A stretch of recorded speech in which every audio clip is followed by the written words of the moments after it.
Welcome back to another episode of the Real Estate Playbook.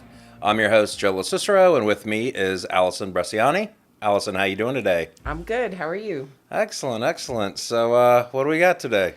So, I thought maybe today we could talk about my favorite subject, referral fees, Oh, okay, and excellent. how they stack up on each other. Yeah, so it's a trend that I think we've seen more common in the marketplace now. I don't recall seeing it years past, but it seems where a lot of the companies who used to sell leads, whether you're paying per cost per lead or paying for advertising space for lead generation, whatever it might be, are going to a referral fee model. And some of these models will have it where you're exempt from paying two referral fees depending on who provides the lead 1st. Mm-hmm. And others will actually have language in their contract where you might have to pay the additional fee depending on how that lead was derived and where the original one came from. Now, what I've seen is they have had it where they've reduced it in certain instances, but it's not that they're waiving it due to you already procuring a buyer or seller prior to that lead coming Mm-hmm. in. Have you been seeing that a lot more frequently? Yeah. So, what I've seen in particular, which is interesting, is recently we had one that came in through a property based website initially, and then came back through on a real estate agent based website. In Or, other words, they were looking for top agents in the area. And then after we tried to sort all that out, second company gave us a reduction to 50% on their fee, but wouldn't waive it entirely. right. It came through as an agent to agent referral.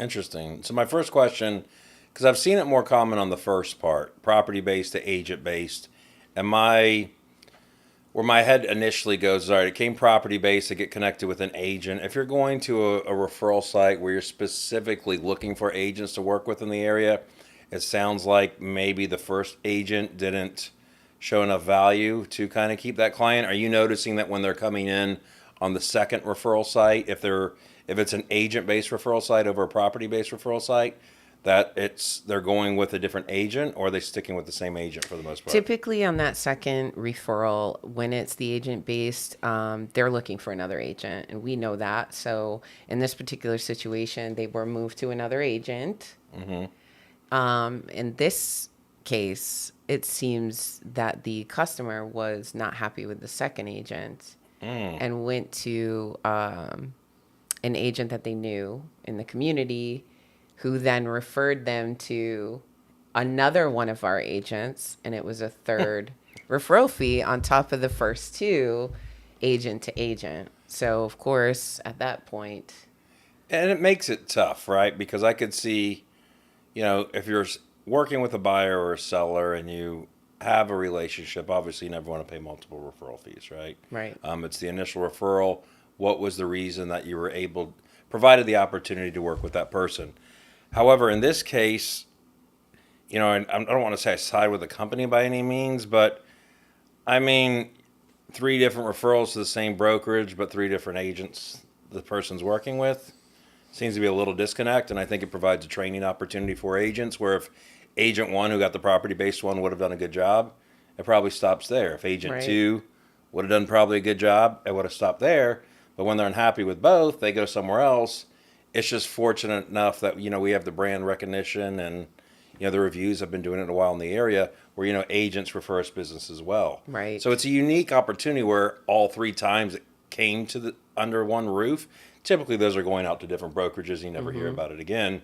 So I think that's going to be something, a dilemma that we have in the real estate space, especially if you're agent number three, right? Right. Because we can't control anything. We have contracts that are binding.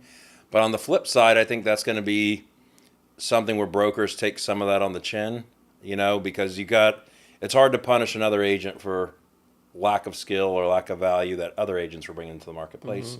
So it creates an interesting dynamic for how to handle that situation. Right. Kind of like, what else would be your thoughts on that?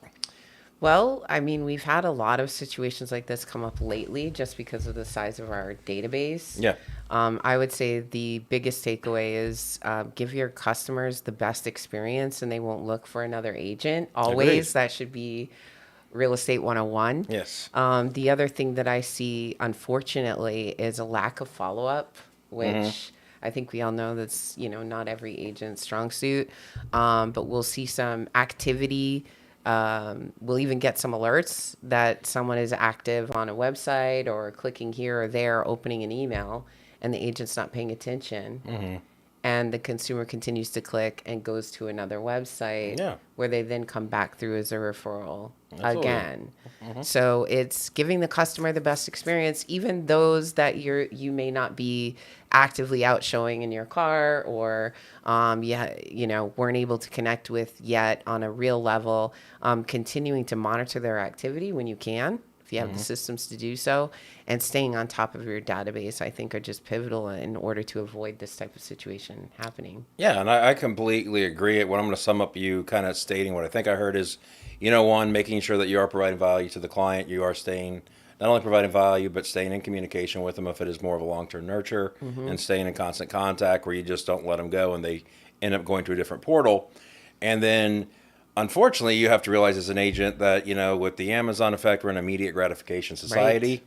When people reach out, I mean, we're not talking about like you have a day to respond. We're not talking about you got 4 or 5 hours. We're not even talking about an hour. Usually it's like 5 minutes. Yeah. And I know it becomes tough and sometimes unmanageable for agents, but it's trying to, incorporate some kind of technology which helps you become more efficient or, a support staff that can kind of trigger an alert where somebody can respond on your behalf while you might be out in the field because unfortunately, just in today's day and age, you're probably going to lose those clients even if you kept in touch with them. But if they want to go see a house, they want to go see it now.